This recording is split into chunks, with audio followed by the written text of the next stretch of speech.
네, 알겠습니다. 안녕하세요. 덕질하는 누나 보로리입니다. 여러분, 제가 지금 실리를 무릅쓰고 등을 돌려서 인사를 드렸는데 제가 지금 푹 빠져있는 모니터에 대해 이야기를 해보려고 해요. 올 여름 OLED G9을 비롯해서 네오 G9 두 개의 32대9 비율 모니터가 나오면서 그 어느 때보다 32대9에 대한 관심이 뜨거웠습니다. 솔직히 32대9가 처음 선보였을 때만 해도 게임도 제대로 지원 안 하는데 왜 하냐? 실용성이 너무 떨어진다 등등 온갖 비난이 많았습니다. 하지만 지금은 어떻죠? 꿈의 비율, 게이머라면 한 번쯤은 경험해보고 싶은 모니터 오디세이 라인 중에서 가장 폼나는 라인이 되었어요. 그런데 공통적으로 단점이 하나 있었는데요. 바로 이거 그런 부분 역시 삼성에서 눈치를 챈 건지 가격 거품을 덜어낸 G9 막내를 내놨습니다. 오디세이 G9 S49CG954E 스펙은 오디세이 G9 하면 떠오르는 것들을 집어넣었는데 뭔지 아시죠? 49인치 DQHD 해상도 그리고 VA 2020년 출시한 첫 번째 G9과 거의 똑같은 스펙인데요. 2023년에 맞게 재해석한 부분이 있더라고요. 우선 첫 번째는 디자인입니다. 눈치 빠른 분들은 이미 아셨을 텐데 정면에서 보면 가장 먼저 눈에 띄는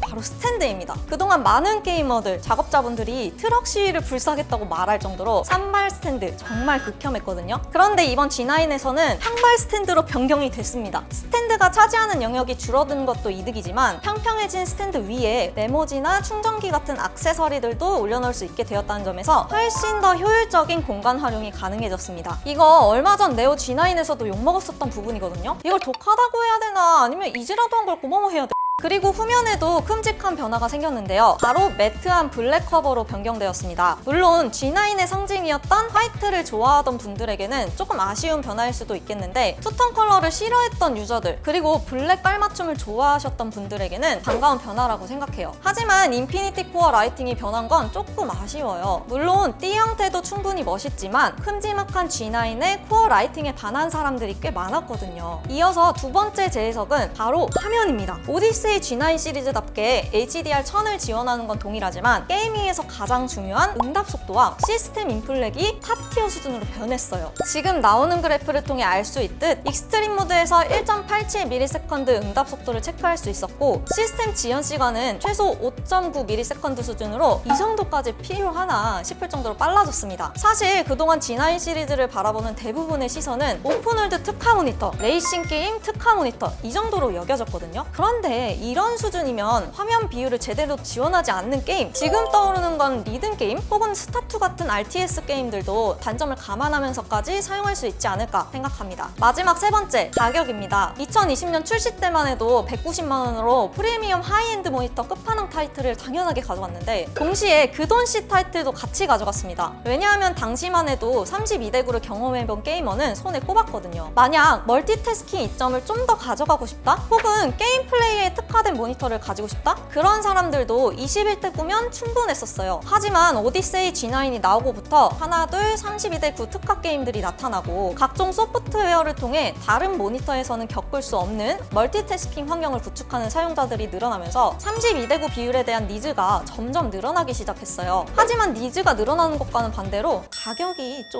물론 삼성이 파격적인 할인 행사로 소비자 부담을 줄여보려고 정말 많은 노력을 했지만 워낙 제품 자체 가격이 비싸다 보니 할인을 해도 그 한계는 명확했어요. 하지만 이번 오디세이 G9은 시작부터 공격적으로 129만 원 딱 머리에 박고 시작을 했습니다. 물론 100만 원이 넘는 모니터? 여전히 쉽지 않죠. 하지만 여러분 내년 빅스나 11절 때 다시 보죠? 앞자리가 바뀌지 않을까요? 실제로 110만 원대로 시작한 43인치 오디세이 네오 G7 이번 빅스 때 70만 원에 팔았었어요. 그 의미는 뭐다? 얘도 각 보인다. 반면에 재해석하지 않아서 좋았던 부분도 있어요. 바로 OSD인데요. 사실 최근 오디세이 제품들을 접했던 분들은 옛날 옛적 삼성 모니터 초기 시절부터 타이젠 OS가 들어갔었다? 라고 아시는 분들이 많아요. 근데 원래는 없었습니다. 그리고 이번 G9 타이젠 OS 빠졌습니다. 솔직히 머리에서는 아쉽다고 말해! 라고 명령을 주는데 입에서는 왜 자꾸 웃음이 나오지? 하지만 반대로 이걸 왜 유지했을까 싶은 것도 있습니다. 바로 가변 주사율인데요. AMD 프리싱크 프리미엄 프로 인증만 받은 것도 빡치는데 가변 주사율 범위가 96Hz부터 시작이에요. 아니 삼성 3년 전에도 같은 이유로 볼타님한테 단체로 불려가서 욕먹지 않았어요? 오랜만에 집합 한번 할까요? 볼타님!